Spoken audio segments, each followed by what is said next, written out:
Then in the meantime, railroad safety continues to be a topic of discussion. Today, one lawmaker wants to make sure rail companies will be held accountable. Especially for any disasters like certainly the one that's been happening in East Palestine. Caitlin McCarthy live with the details. Caitlin. Nicole and Chris, Senator Sherrod Brown was here at Wendy Park in downtown Cleveland, which overlooks this Norfolk Southern rail yard. The train in East Palestine likely ran on these tracks, and so he hopes his legislation will make the railways safer to keep you and your family safe.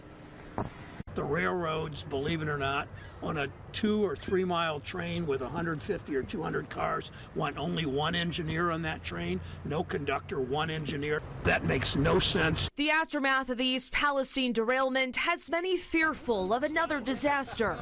So elected officials are stepping up to prevent that. Senators Sherrod Brown and J.D. Vance are sponsoring the Railway Safety Act.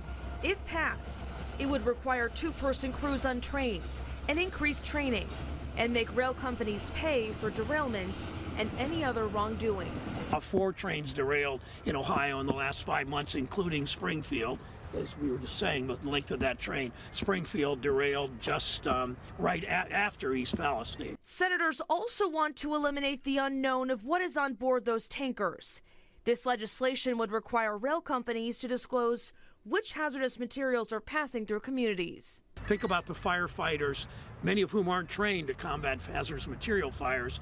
They don't even know what's in these trains because they haven't had to tell the state. Rail workers also don't want the communities they serve to be fearful of what could happen if regulations aren't passed. The last 6 weeks have been a dark chapter in Ohio's railroad history, a symptom of an industry that has turned its back on its safety of its employees and the communities it serves. And coming up in the next hour, you'll hear again from that locomotive engineer and a rail workers union president. Both explain the importance of safety for them and the communities they serve. But for now, reporting live in downtown Cleveland, Caitlin McCarthy, 19 News. Yeah, and on that same topic.